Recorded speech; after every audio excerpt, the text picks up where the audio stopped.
Hey everyone, welcome to the first episode of my DayZ update and gameplay series. In this series I shall cover any new information for DayZ in each episode. As soon as DayZ Alpha becomes available, I shall be showing gameplay of the features. In this episode I shall cover any news of what DayZ is going to be like, such as weapons, buildings, and game mechanics. Not long ago Rocket did a Q&A on Reddit. Here are some of the things I pulled out of the Q&A that are due to be put into the standalone, but you can see the whole Q&A on the DayZ wiki, which I'll link in the description. Anyway, let's take a look at the features that will be put into the game, or any ideas that have a chance of making its way into the game. These are some of the weapons and gear features that have a chance of making its way into the game. We'll start with the crossbow. The crossbow has been a problem for quite a while, considering the bolts have to take up one individual inventory slot each. So to fix that, the DayZ developers are now incorporating a quiver for the crossbow. In the DayZ standalone, you'll be able to find yourself clothing throughout the world, so each individual person can have their own look. Now, this can be any kind of clothing like hoodies, jeans, body armor, anything like that.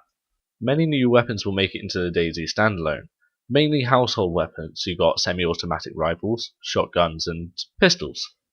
There will also be weapon and gear degrading, so your weapons will jam, which will take a while to fix, as well as your gear slowly breaking, so you'll lose the efficiency of your clothing.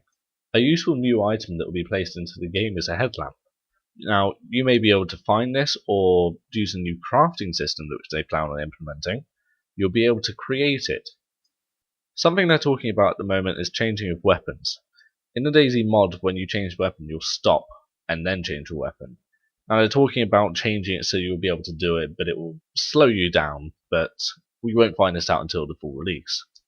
The diary system from Armor has a chance of being incorporated into the game, so you'll be able to leave notes behind for your teammates to catch up with you, such as saying, go to this building where you can find a bag with some supplies in for you, and things like that. Gear will now spawn randomly around buildings instead of piles, so you'll have to do some searching around to find your gear, like on shelves, under beds, and behind cupboards. Gear can also be found in vehicles now as well. It's quite possible that vehicles in DayZ standalone will be a lot more common, but it also means that gas will become a lot more rare. It may also be possible to travel to different maps using a boat or a helicopter. I'm not sure how this would work, but it's something Rocket said he was interested in. Vehicle wrecks have also become a lot more varied, so you won't see the same wreck repeated everywhere. Zombies no longer walk indoors, so they'll happily run in straight after you and pin you into the corner and munch on your brains. Though if you manage to get a good shot on them and kill them, you'll notice that the zombies will now have ragdoll effects on them. Speaking of killing zombies, you'll be happy to know that the map will now spawn around 3,000 zombies at the start. Now this is changeable, so there may well be a lot more. But don't go thinking you can easily hide from this massive horde by running through bushes like you'd normally do, as zombie pathfinding has become a lot better.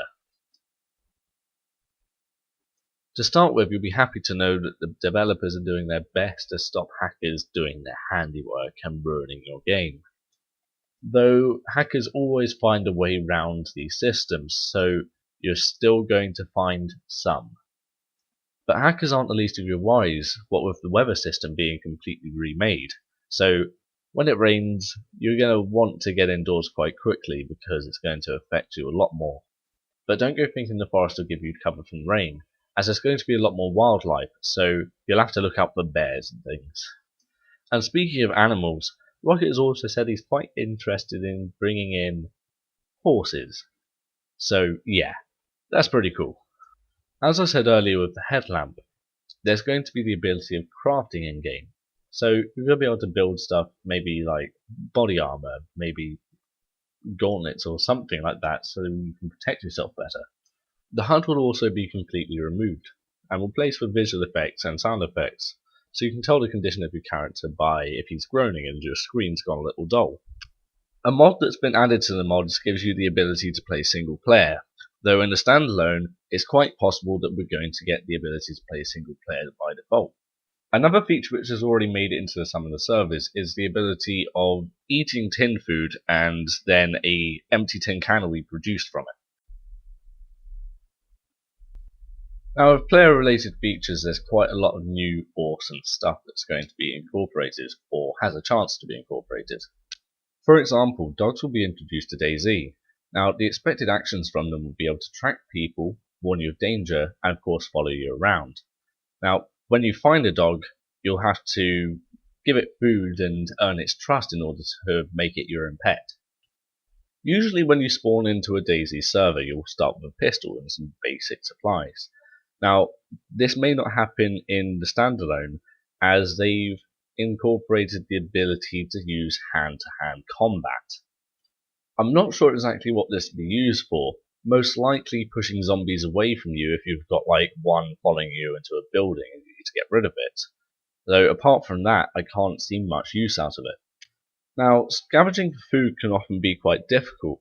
However, I believe with the crafting system you'll be able to make a fishing rod, as Rocket said he was quite interested in bringing in fishing. Something that's already in the standalone is the ability to properly vault over things, so you'll be able to jump straight over fences. Also, you won't always have to find a bag, as with clothing such as hoodies, you'll be able to store items in the pockets. The main map of DayZ will still be Chernarus, however the map has been completely overhauled, so everything's been modified slightly, as well as the fact that Utes or Utes, the map, has also been added in next to Scalasty Island. As I said with the map being slightly modified, all buildings, well almost all buildings, will be enterable, though those that aren't enterable will be clearly shown as not being enterable by blockades or boarded up windows and doors. Something that many people have been asking for quite a while now is the ability to build proper bases. Now, Rocket's actually incorporating a sort of system to build these bases, though they'll have to be underground. Now, the way he's talked about this is using the Red Faction method. If you remember in Red Faction 1 and 2 when you got rocket launcher and blew holes into the walls. Except this time it will probably be with a shovel or something digging a hole down.